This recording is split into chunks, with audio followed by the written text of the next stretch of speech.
Hey there, Agile Adventurer. Just a quick question. What if, for the price of a fancy coffee or half a pizza, you could unlock over 700 hours of the best Agile content on the planet? That's audio, video, e-courses, books, presentations, all that you can think of. But you can also join live calls with world-class practitioners and hang out in a flame war-free and AI slop-clean Slack with the sharpest minds in the game. Oh, and yes, you get direct access to me, Vasco, your Scrum Master Toolbox podcast. No, this is not a drill. It's the Scrum Master Toolbox membership. And it's your unfair advantage in the Agile world. So if you want to know more, go check out scrummastertoolbox.org/membership. That's scrummastertoolbox.org/membership. And check out all the goodies we have for you. Do it now. But if you're not doing it now, let's listen to the podcast. Hello, everybody. Welcome to our Team Tuesday. This week we have with us Cristina Cranga. Hey, Cristina. Welcome back. Hello. Thank you. Nice being here. Tuesday is Team Tuesday on the podcast. But before we dive into the team story, share with us, what's the book that most inspired you in your career as a Scrum Master?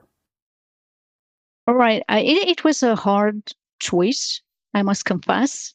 But actually, it's a collection of books that I have. 3 or 4 are always on my working desk because it reminds me my purpose as a facilitator. But I had one choice. So here we are. Probably has been already nominated by your previous guests, but I'm going to go with the Fearless Organizations, and it's Amy C. Edmondson. I like this book very much. Why? Because it explains what Scrum Masters actually see every day, but struggle to name.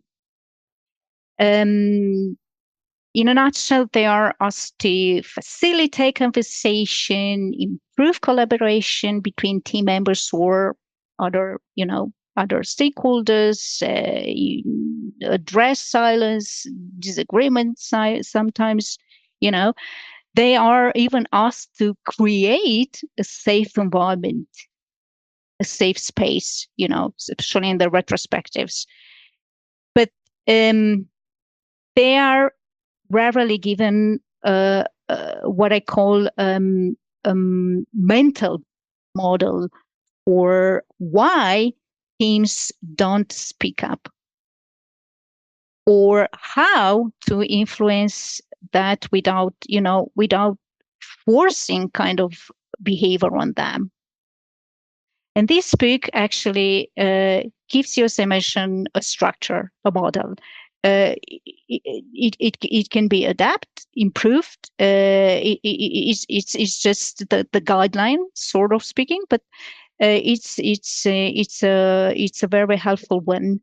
So why I love this book and Amy Edmondson, I admire her very much is because first it explained why, and she used this term, nice teams still fail.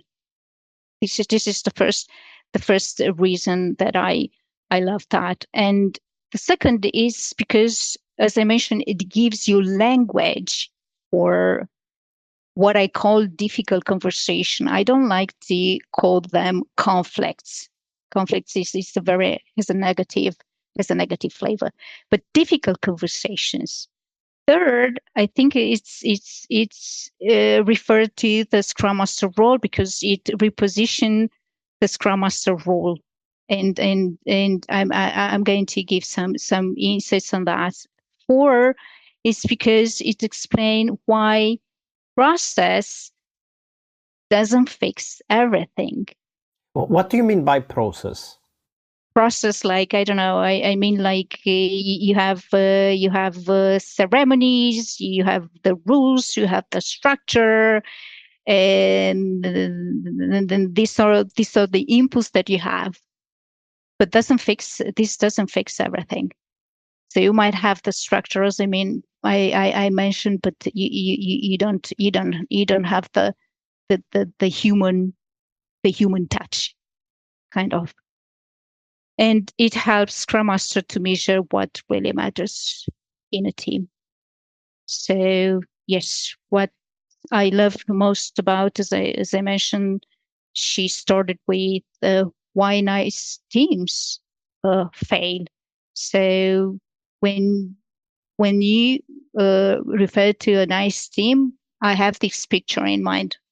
Vasco, probably you have it as well, or our listener have it as well, because what I imagine as a nice team is they are polite, they are great colleagues, they avoid conflict or difficult conversation, they seem aligned, they seem sync, okay, but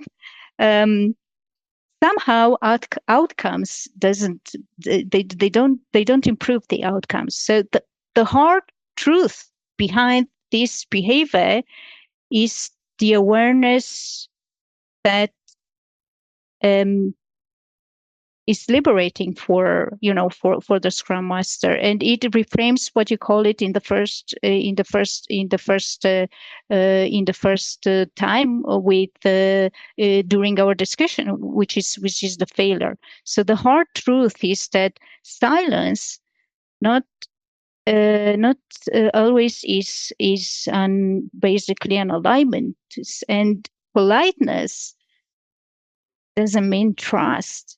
Yeah. Most of the time. We just had a guest last week sharing a story of a team that failed exactly because of that. So I invite everybody to go back and listen last week's episode, Tuesday episode, because there's a real life story of what you just described, Cristina, happening in real life and turning into the team.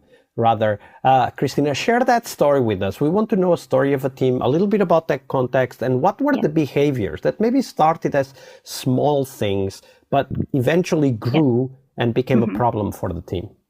Yeah, as a Scrum Master, kind of, you kind of, feel something is off or wrong, but you can just put the finger on it. It started with the feel of something is not right.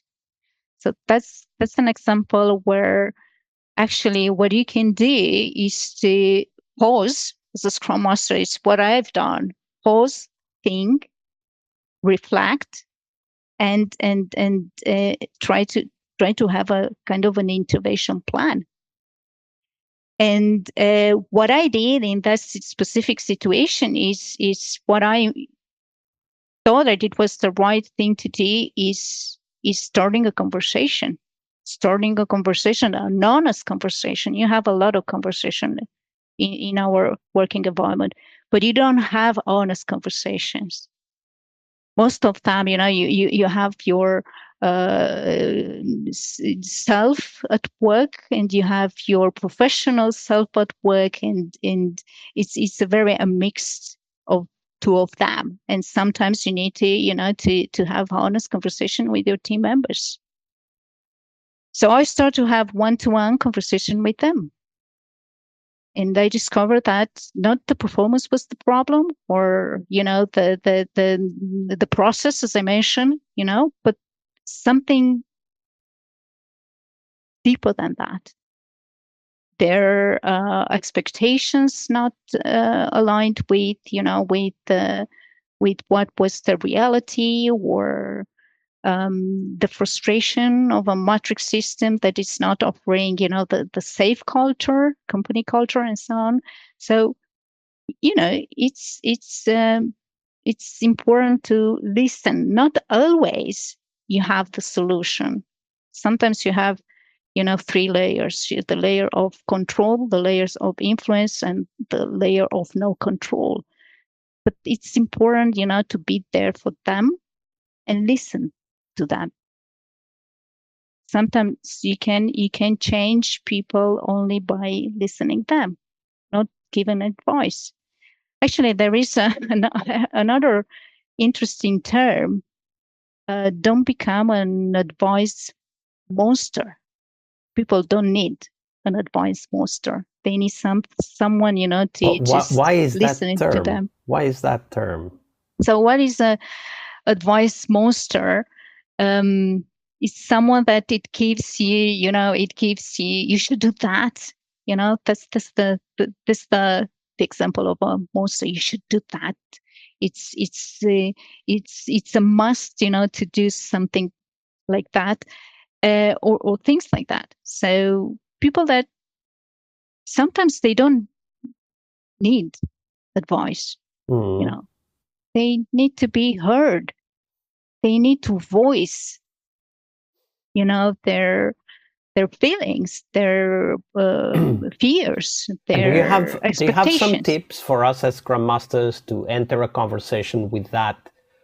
I was going to say ability, but maybe ability is too much at the start. But with that perspective, so that we are reminding ourselves and kind of staying true to the intention of listening better? I think we need to be self-aware of our vulnerability as humans, and just to be compassionate with each other. Sometimes you might have, you are full of energy and you are at, 80% of your mental health and energy. Sometimes you are 10%, of your energy and mental health. And you bring this version, with you at work. And sometimes you just need to listen to people, observe them a lot. As a Scrum Master, you need probably to show up this, this observation skill as well. Not just listening, but observation as well. So just be there for them, as I mentioned. Yeah, absolutely. Be present, right? Like listen without the intention of replying, but just the intention of understanding. Yeah, presence thing. I think it's a very used term in mindfulness as well. Mm-hmm. That's one of the key aspects that they are trying to develop, right? Yeah. Awesome. Well, thank you very much for sharing that story, Cristina, and also your perspective on that difficult role that it is to be the listener. Thank you. All right, I hope you liked this episode. But before you hit next episode, here's the deal. This podcast is powered by people like you, the members who wanted more than just inspiration. They wanted real tools and real connection to people who are practicing Agile every day. We're talking access to over 700 hours of Agile Gold, CTO level strategy talks, summit keynotes, live workshops, e-courses, deep dive interviews, books, and if you're into no estimates, we got the pioneers of no estimates in those deep dive interviews as well. Agile business intelligence, creating product visions, coaching your product owner courses, you name it. You'll get invites to monthly live Q&As with Agile pioneers and practitioners, plus a private Slack community, which is free of all of that AI slop you see everywhere, and of course, without the flame wars. It's a community of practitioners that want to learn and thrive together. It's the best place to connect with community and learn together. So if this podcast has helped you before, imagine what you will get from this podcast membership. So head on over to scrummastertoolbox.org/membership and join the community that's shaping the future of Agile. And we have so much for you. So check out all the details at scrummastertoolbox.org/membership, because listening is great, it's important, but doing it together, that's next level. I'll see you in the community Slack. We really hope you liked our show. And if you did, why not rate this podcast on Stitcher or iTunes? Share this podcast and let other Scrum Masters know about this valuable resource for their work. Remember that sharing is caring.